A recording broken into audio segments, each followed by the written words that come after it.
Hey everyone, it is Last Raider, and I'm here with Cyberfrog Blood Honey, up and back this comic at the very last minute because I managed to get the cash for it. It's a good comic book. I mean, you got to remember something that Ethan Van Sciver is not a 35 to 40 something year old cat lady who writes romance novels. And that's a good thing because this is a comic book, it's not the Twilight series. But anyway, what can I say about this book? It's good. All right, I do like it. The pacing is nice. The art is amazing. The best part about it also is that when you read this, unlike a Marvel book, this book has very minimal words. Unlike a Marvel book, it looks like someone chewed up a thesaurus and just vomited it onto the page. But it's not like Jawbreakers. I got Jawbreakers. Jawbreakers had a spine and everything. This is meant more to be a comic. It kind of reminds, when you get this, some of you are probably going to get like a later issue or something. This actually reminds me of, what is it? They used to do like a summer special or something. Marvel would do. And it wouldn't be like a book. It would be a really thick comic book, is what it would be. And you can see this is a fairly thick comic book. But anyway, the way the story works out is it starts out with a backstory which can get you up to date on. I'm going to do this as spoiler free as possible. Part 1 is a very well renditioned update of all the past of Cyberfrog. Part 2 is what happened to Cyberfrog and why he went into hibernation. And then part 3 is everything that happened afterward, which I have to admit, I'm looking forward to part 4, 5, and 6. Because this is really, I have to admit, this is money well spent. It's piqued my interest, and I want to see, excuse me, I want to see what happens next after everything. After the way it ended, I want to see what happens. By the way, Ethan, Salamandroid has quickly become one of my favorite tank characters. I like tank characters too. He's becoming one of my favorite tanks. I hope you do more with him. Anyway, yeah, that's what I liked about it. Critiques. Well, there is one. I'm trying to do this without getting to. Y'all can just look at my stomach for a minute while I find the scene. Okay, there's this one part in here that kind of gets me. You have all this really good action. If the phone will frickin'... Okay, there we go. You got all this really good action. See all this impact and over here where Cyberfrog's clocked this dude. You can see all the action points. There's all kinds of good action art. But then I got over here. This page kind of confused me. And like I said, this is just like a little tiny critique. And I think it's something that is just a mistake that was made. But you can see here with this vehicle, there's all this impact, which shows this is a scene of the moment of impact. But then these smoke trails coming off kind of just, I don't know what was thought here. These should look like, if you're going to have smoke coming out of the vehicle, excuse me, allergies. Yeah, it looks like there's probably some kind of explosion that's happened inside this vehicle or something with the engine or something of that matter. There should be like a puff of smoke coming out. This is more wispy smoke. Or if you've ever seen World War II footage of when an aircraft has been hit, like when you see a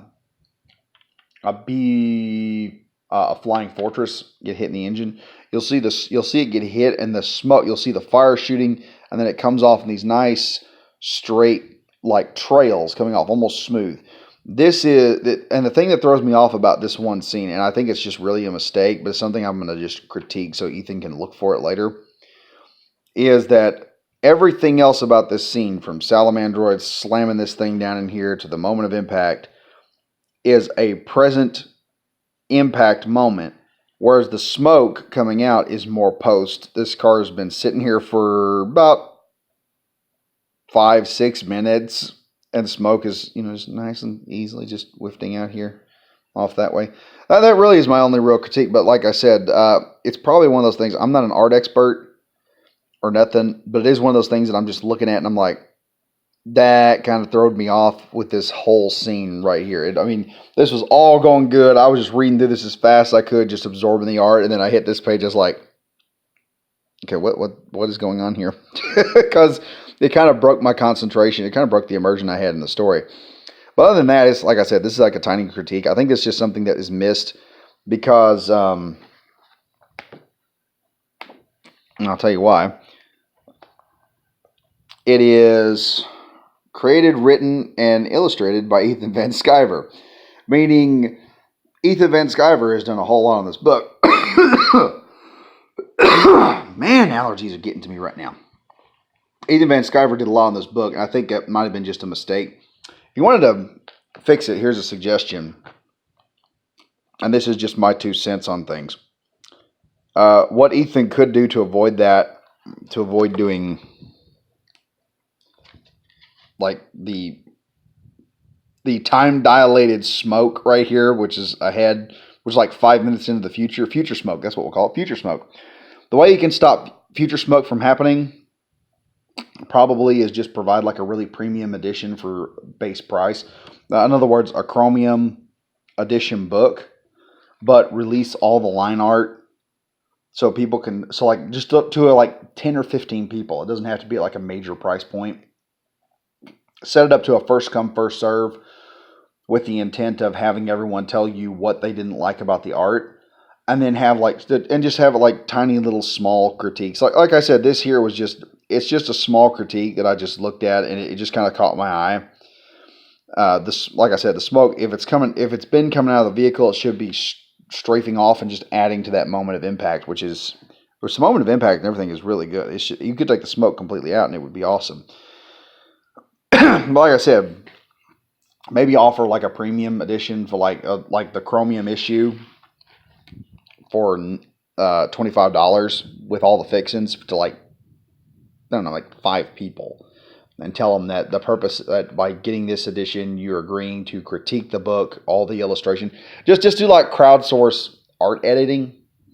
All right. I mean, that would be something just see, and you get like a good mix of people, like some artists and some normie people that aren't very interested in art, because different eyes will see different things. Like I said, I saw that. Ethan may not have seen it because he's focusing on other parts of the art. He may not have noticed it. Me as a person watching it, a person with different eyes sees different things. It's like 2 different skill levels here. People have 2 different moments where they see something. I guess I'm missing my words up right now. Anyway, though, should you get Cyberfrog, this is what I'm going to say. Ethan should provide this as sort of a tier in the next campaign. In my opinion, he should provide a version of this with a different variant cover, so that people can have a chance, of getting the first book. I think you can make a lot of money doing that. Otherwise, if you did not get Cyberfrog before, I think Ethan said he's doing a limited line art edition. Jump on that shit because it's really good. Like I said, the art in this book is amazing. I mean, it's like I could pick, let's see, right here. Who the hell do you think this guy is? I mean, you know who this dude is just by looking at him. All right. Actually, in the comments, tell me who you think this guy is. Wrong answers only, folks. Wrong answers only of who this guy is right here. Who this guy's ugly mug is. Anyway, more allergies. Yeah, my opinion, you should get this. Also, I got a whole bunch of stuff in here talking about Ethan Van Sciver, which I have yet to look through. I want to take a look at this. Also with this, I got, this was the $25 tier. I got a sticker with it, for a decal for the car, I think, a bookmark, and a trading card pack with 2 cards in it, which all had original art, and I liked it. So, I mean, in my opinion, this was $25 well spent. I wish I got the Chromium edition, though, because that thing just looked pretty as fuck. I mean, honestly, that's like, Oh, I had done bought this and committed. I had scraped up about $25 in change, mind you, in change. And what happens? He puts out like the Chromium edition. I'm like, damn, that looks sexy as hell. But yeah, I wish I had the Chromium edition.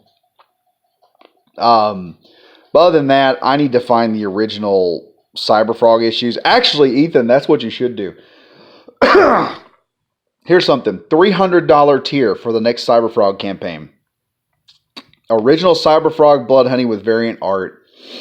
And a graphic novel of all the past Cyberfrog comics in modern print in one book, and the next Cyberfrog part 4, 5, and 6 in one book. A $300 tier.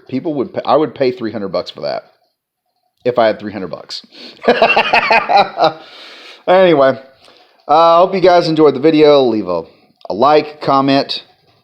If you're not subscribed to the channel, please subscribe, because I ain't got no subscribers yet, and I'm starting this out, and I'm hoping I can do more comic book reviews. I'm going to get Comixology and do more comic book reviews, because this is a hobby that when I was younger, I felt like left me, and now I'm finding out it didn't leave. It just went somewhere else, and now it's like I'm rediscovering my old passions again. Thanks to Ethan Van Sciver for creating such an awesome product. As I said before, if y'all can get a chance to buy this, he's going to do a line art campaign. I may put the Indiegogo in the link. And as always, stay safe, stay frosty, and I'll see you guys in the next video.